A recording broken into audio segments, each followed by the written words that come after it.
દેશભરના 12 લાખથી વધુ મેડિકલ સ્ટોર ખુલ્યા નહીં, વિવિધ મુદ્દાને લઈને હડતાલ પર ઉતર્યા, દર્દીઓને ભોગવવી પડી હાલાકી। ઓનલાઈન દવા વેચાણ સહિતના મુદ્દે અનેક રજૂઆતો બાદ પણ મેડિકલ સ્ટોર સંચાલકોની માંગણીનો ઉકેલ ન આવતા હડતાલનું શસ્ત્ર ઉગામાયું છે। દેશવ્યાપી હડતાલમાં દેશભરના 12.40 લાખ અને ગુજરાતના 35,000થી વધુ મેડિકલ સ્ટોર્સ બંધ પાડી વિરોધ કર્યો। અમદાવાદના 3,000, સુરતના 7,200, રાજકોટમાં 1,400, મહીસાગરમાં 200, મહેસાણામાં 1,500થી વધુ, ગાંધીનગર જિલ્લામાં 1200 અને શહેરમાં 500, નર્મદાના 65, સૌરાષ્ટ્રના 6,000 જેટલા કેમિસ્ટ એક દિવસ બંધ રાખી વિરોધ કરી ચૂક્યા। સુરત, રાજકોટ, વડોદરા, નર્મદા, ગાંધીનગર સહિતના શહેરોમાં 24 કલાક ધમધમતા મેડિકલ સ્ટોર્સનું શટર પણ ખુલ્યું ન હતું। વેપારીઓ રોડ પર ઉતરીને વિરોધ પ્રદર્શન કર્યું, પોતાની માંગને લઈને હલ્લાબોલ કર્યો। ગેરકાયદે ઈ ફાર્મસી અને ભારે ડિસ્કાઉન્ટ, ડુપ્લિકેટ દવાઓના વેપાર, પ્રિસ્ક્રિપ્શન વિના વેચાણ સહિતના પ્રશ્ને વેપારીઓ વિરોધ કર્યો। સરકાર પાસે કડક કાર્યવાહી અને નીતિ બદલવાની માંગ કરી। જોકે ઇમરજન્સી સેવાઓ સાથે જોડાયેલા સ્ટોર ખુલ્લા રહ્યા હતા। સવારથી જ દવાની દુકાનો નહીં ખુલતા કેટલાક દર્દીઓને દવા નહીં મળતા હાલાકી થઈ। દવા લેવા નીકળેલા લોકો નિસહાય જોવા મળ્યા હતા। વિકાસના કામો નહીં થતા 3 દિવસથી મેંદરડાના 42 ગામના સરપંચો હડતાલ પર, હવે સરકારી કચેરીને તાળા મારવાની ચીમકી। છેલ્લા કેટલાક મહિનાઓથી મેંદરડા તાલુકાના 42 ગામનો વિકાસ રૂંધાઈ ગયો છે। અધિકારીઓની મનમાની, કોન્ટ્રાક્ટરોની દાદાગીરી અને મંથર ગતિએ ચાલતી કામગીરીને લઈને ગામડાઓમાં રોષ ફાટી નીકળ્યો છે, જેને લઈને 42 ગામના સરપંચોએ વિરોધનું રણશીંગું ફૂંક્યું છે। છેલ્લા 3 દિવસથી સરકારી કચેરી બહાર વિરોધ પ્રદર્શન કરી રહ્યા છે। આમ છતાં અધિકારીઓ અને તંત્રના પેટનું પાણી પણ નહીં હલતા સરપંચો અને વહીવટીતંત્ર વચ્ચેનો વિવાદ વધુ ઉગ્ર બન્યો છે। સરપંચોનો આક્ષેપ છે કે છેલ્લા 6 મહિનાથી વિકાસના કામોના બિલ મંજૂર કરવામાં આવ્યા નથી અને છેલ્લા 5 મહિનાથી અનેક કામો સંપૂર્ણપણે બંધ હાલતમાં છે। માંગણીઓ નહીં સંતોષાય ત્યાં સુધી આંદોલન ચાલુ રાખવાની ચીમકી સાથે આવતીકાલ સુધી ઉકેલ નહીં આવે તો તાલુકા સેવા સદનને તાળાબંધી કરવાની પણ ચેતવણી આપવામાં આવી છે। બીજી તરફ સરપંચોના આંદોલનને હવે રાજકીય સમર્થન પણ મળવા લાગ્યું છે।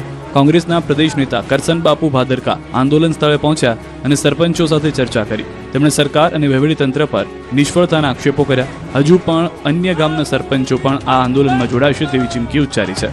બીજી તરફ જિલ્લા પંચાયતના ઇન્ચાર્જ ડેપ્યુટી ડીડીઓ દિલીપ પાનેરાએ સમગ્ર મામલે સ્પષ્ટતા કરી કે આચાર સંહિતાને કારણે અનેક વિકાસલક્ષી કામો પર અસર પડી હતી। અગાઉના અંદાજે 29 વિકાસ કામમાં કેટલીક ક્ષતિઓ સામે આવતા તેની તપાસ માટે સમિતિ રચવામાં આવી છે। તપાસ પૂર્ણ થયા બાદ નિયમ મુજબ કાર્યવાહી કરીને બાકી ચૂકવણીઓ કરવામાં આવશે। તંત્ર હજી પણ અમે જોઈએ એવું જાગ્યું નથી। જ્યાં સુધી અમારા આ 2 પ્રશ્નો છે એ હલ નહીં થાય ત્યાં સુધી આ આંદોલન ચાલુ રહેશે। જરૂર પડશે તાલુકા પંચાયતને તાળાબંધી કરશે। તો અંબાજીના સરપંચોએ કોરિડોરની કામગીરીનો વિરોધ કર્યો। અંબાજી ખાતે ચાલી રહેલી કોરિડોર કામગીરી હવે વિવાદોમાં ઘેરાઈ રહી છે। ગ્રામ પંચાયત અને સ્થાનિક આગેવાનો દ્વારા ગંભીર આક્ષેપો કરવામાં આવ્યા છે કે કામગીરી દરમિયાન પાણીની પાઇપલાઇન તોડી પાડવામાં આવતા ગામ લોકોને પાણીની ભારે હાલાકી ભોગવવી પડી રહી છે। તે ઉપરાંત જૂના નાકા વિસ્તાર તરફ જતો મુખ્ય માર્ગ સંપૂર્ણ રીતે બંધ કરી દેવામાં આવતા સ્થાનિકોમાં રોષનો માહોલ જોવા મળી રહ્યો છે। ગ્રામજનોનો આક્ષેપ છે કે આટલી મોટી કામગીરીમાં ગામના ચૂંટાયેલા સરપંચનો સહકાર લેવામાં આવ્યો નથી તેમજ કોઈ પણ પ્રકારની પૂર્વ મંજૂરી કે ચર્ચા વગર કામગીરી કરવામાં આવી રહી છે। આ તમામ પ્રશ્નોને લઈને અંબાજી ગ્રામ પંચાયત પરિસરમાં સરપંચ સહિતના લોકોએ ધરણા કર્યા। જિલ્લા કલેક્ટરને આવેદનપત્ર પાઠવી તાત્કાલિક કાર્યવાહી કરવાની માંગ કરવામાં આવી। હવે જોવાનું એ રહ્યું કે ગ્રામજનોની માંગ પર કેટલું ગંભીરતાથી ધ્યાન આપવામાં આવે છે। રોજગાર અને તાલીમ કચેરીના નિયામકના અસભ્ય વર્તન સામે કર્મચારીઓએ વિરોધ કર્યો। રાજ્યના રોજગાર અને તાલીમ વિભાગમાં કર્મચારીઓમાં ભારે રોષ જોવા મળ્યો। રોજગાર અને તાલીમ કચેરીના નિયામક અને આઈએએસ અધિકારી નીતિન સાંગવાન સામે કર્મચારીઓએ અસભ્ય વર્તનના ગંભીર આક્ષેપો સાથે વિરોધ નોંધાવ્યો। કર્મચારીઓના પ્રશ્નોને લઈને રજૂઆત કરનાર મંડળના હોદ્દેદારો સાથે ગેરવર્તણૂક કરવામાં આવ્યો અને આક્ષેપ બાદ મામલો વધુ ગરમાયો। કર્મચારીઓનો આક્ષેપ છે કે નિયામક વારંવાર અસભ્ય ભાષાનો ઉપયોગ કરે છે તેમજ ધમકીઓ આપે છે, જેના કારણે કર્મચારીઓમાં ભય અને અસંતોષનો માહોલ સર્જાયો છે। આ મામલે કર્મચારીઓએ સરકારને આવેદનપત્ર પાઠવી યોગ્ય કાર્યવાહી કરવાની માંગ કરી છે। કર્મચારીઓએ ચીમકી ઉચ્ચારી છે કે જો સરકાર અસભ્ય વર્તન કરનાર આઈએએસ અધિકારી સામે યોગ્ય પગલાં નહીં ભરે તો આગામી સમયમાં ઉગ્ર આંદોલન કરવામાં આવશે। અમદાવાદમાં જીસીએસ પોર્ટલ પર ફરી એક વખત વિવાદ થયો છે। એબીવીપીએ કર્યો છે વિરોધ।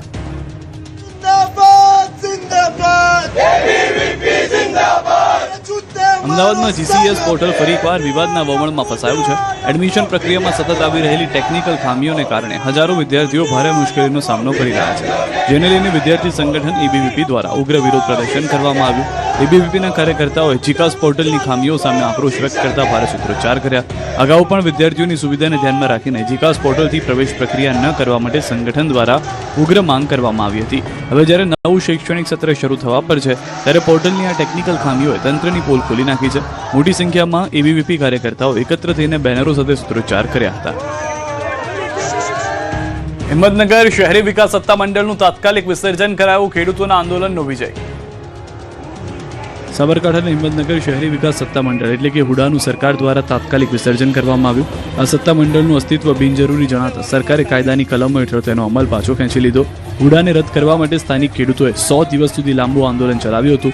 ત્યારબાદ નાયબ મુખ્યમંત્રી હર્ષ સંઘવી સાથેની બેઠકમાં મળેલી ખાતરી પછી આ આંદોલન સ્થગિત કરાયું. હવે સરકારે આ અંગેનું સત્તાવાર નોટિફિકેશન બહાર પાડીને હુડાને સંપૂર્ણપણે રદ કરી દીધું છે, જેથી ખેડૂતોમાં ભારે ખુશીનો માહોલ જોવા મળી રહ્યો છે.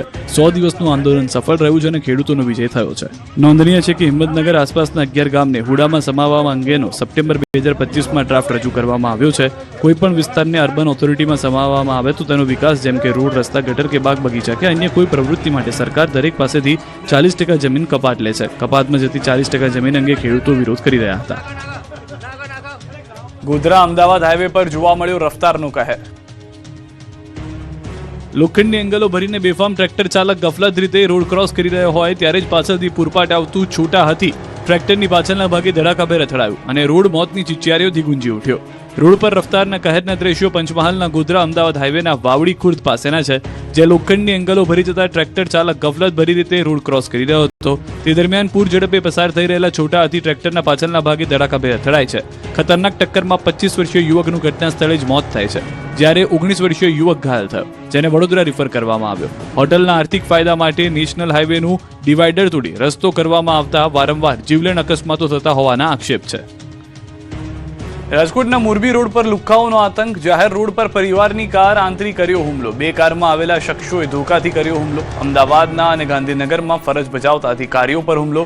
પારિવારિક કારણોસર સાસરિયા પક્ષે હુમલો કર્યાનો આક્ષેપ. 6 માસથી અમદાવાદના ધવલ ભરવાડનો કેસ રાજકોટ ચાલી રહ્યો હતો. રાજકોટ મહિલા પોલીસ સ્ટેશનમાં ચાલી રહ્યો હતો કેસ. ધવલ ભરવાડના સાસરિયા પક્ષ દ્વારા હુમલો કરવામાં આવ્યો હોવાનો આરોપ. ધવલ ભરવાડના પત્ની દ્વારા મહિલા પોલીસ સ્ટેશનમાં થઈ હતી ફરિયાદ. 2 મહિના પહેલા ત્રાસ ગુજારવાને લઈને ફરિયાદ કરવામાં આવી હતી. પારિવારિક મન દુઃખના કારણે હુમલો કરવામાં આવ્યો. બાબુ માઠિયા, કમલેશ માઠિયા, પિન્ટુ માઠિયા સહિતના શખ્સો પર આરોપ. 2 મહિલા સહિત 3 વ્યક્તિઓ પર હુમલો કરવામાં આવ્યો છે. ભાવનગર જિલ્લાના મહુવા શહેરમાં કોળી સેનાના પ્રમુખ પર જીવલેણ હુમલો. મુકેશભાઈ મનુભાઈ ઢાપાને સાથળના ભાગે છરી મારતા સીસીટીવી વિડીયો આવ્યા સામે. મારામારીના બનાવમાં વચ્ચે પડતા માતા અને પત્નીને પણ માર મારવામાં આવ્યો. મહિલાઓ વચ્ચેની છૂટા હાથની મારામારી કેમેરામાં કેદ થઈ. ક્રિકેટ મેચ દરમિયાન થયેલા ઝઘડામાં પહેલા દીકરાને માર મારવામાં આવ્યો હતો, જેની દાજ રાખતો હુમલો કરાયો હતો. મહુવા ટાઉન પોલીસમાં અલ્પેશ મકવાણા, સંજય મકવાણા સહિત 3 મહિલાઓ સામે ગુનો નોંધાયો. ઇજાગ્રસ્ત મુકેશભાઈ ઢાપા તેમજ મહિલાને સારવાર માટે મહુવા હોસ્પિટલ ખસેડવામાં આવ્યા.